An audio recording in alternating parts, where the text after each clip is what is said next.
But it's not completely true. Africa is a great continent. Many good things started in Africa. Even writing.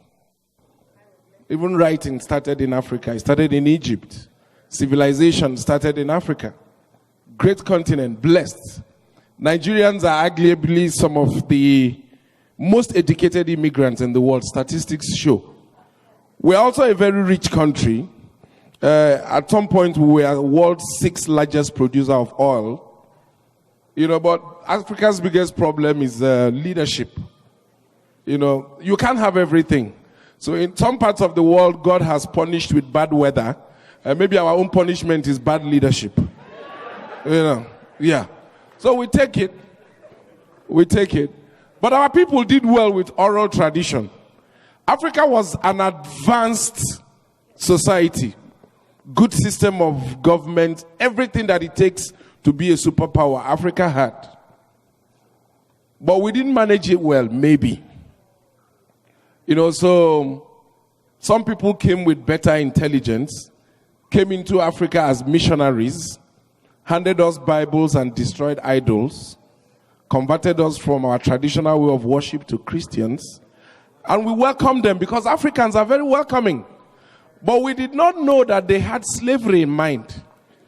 So while we were busy welcoming them and acquiring a bit of their culture and religion, they were packing ships to take some people to come farm in this part of the world. But we were not prepared. So they took some of our ancestors, brought them this far, And now that Africa is ready to travel, they don't want us to travel. They have embassies all over the place, stopping people from getting visas. You took us when we were not ready, forced us into ships. Now we are ready to travel. You don't want us to travel. Life is not fair. Because if those people try that thing again, brought ships to Nigeria, trust me, they wouldn't have enough ships to move people. So they took us by surprise. Now we are ready. They are no longer ready. They are not interested. It's not fair. Anyway, we survived. There's no killing the African. Like I said before they came, we had religion. Our ancestors worshipped the traditional way. So those missionaries came and they were baptizing people as they were converting. They'll sprinkle water on you, change your name, and from then on you acquire a new faith. Once in a while, the early missionaries will go around our villages, especially for those of us who come from the southeast of Nigeria, just those days, to check how you were doing in the Lord. So on this particular day, Father Philip, an Irish priest, went to the family of Brother Paul, a new convert, to see how they were doing. And it was supposed to be a Good Friday. By the doctrine on Good Fridays, you don't eat meat. Those of you who are Catholic, you abstain from meat consumption on Good Fridays, just, as a way, as a practice of faith. So on that day, Father Philip got to the house of Brother Paul, and behold, he was enjoying his native fufu with bitter leaf soup, with bush meat. Father Philip looked into their soup pot, saw the leg of the bush meat, and said to Brother Paul, are you eating meat on Good Friday? Brother Paul, as a sharp Igbo man, said, no, Father. It is not meat, it's fish. You can imagine the shock on the white priest's face. When I'm staring at the leg of the bushmeat in your soup pot and you're saying it's fish. So the priest looked at him again and said, Brother Paul, are you going to lie on Good Friday? He said, no, Father, I'm not lying. This is fish, not meat. But let me explain before you get confused. He said, Father, referring to the priest now, you remember when you first came to my community? My name was Amadioha. But one day you brought me out in front of the church, you sprinkled water on me, and you said, Amadioha, from now your name is Paul. And since that day, I've been answering Paul. I went into the farm and I caught this bushmeat. But I remembered it was Good Friday and we are not supposed to eat meat. But I need to feed my family. So I took this meat outside, I sprinkled water on it, And I said, meat, you're now fish. And I told my wife to make soup. And the priest said to him, no, Brother Paul, you don't have such powers. Brother Paul said to Yibo, you see where we are going to have problem. If you can change a home here, Mario had to pour, why can't I change ordinary small this here to fish? Well, baptism is baptism. Yeah, I like that our children are beginning to step up, write books. That means the future of Africa is bright. You know, the young woman here, at a very tender age, she's now an author, writing books, planning to write more books.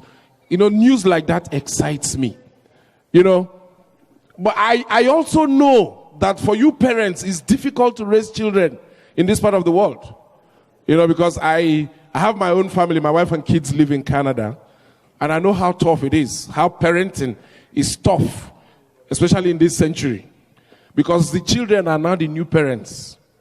You know, growing up, those of us here who grew up when we grew up, without announcing my age, if you see some of the gray, you can place it. You know, I know it was not easy. We grew up in an era when television was not 24 hours. You don't wake up in the morning, meet TV on. You go to bed, TV is still on. No.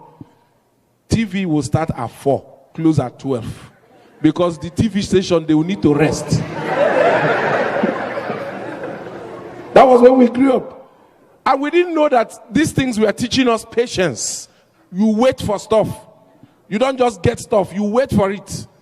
So by 4 o'clock as a child growing up, you wait patiently for TV. And that was when the head of the house or the head of the family controlled everything. Because once it's 4 o'clock, you go look for your father to come and open the TV. Because he had keys, he came in boxes. So the head of the house will come with the key wherever he is, unlock it, then slide the doors open.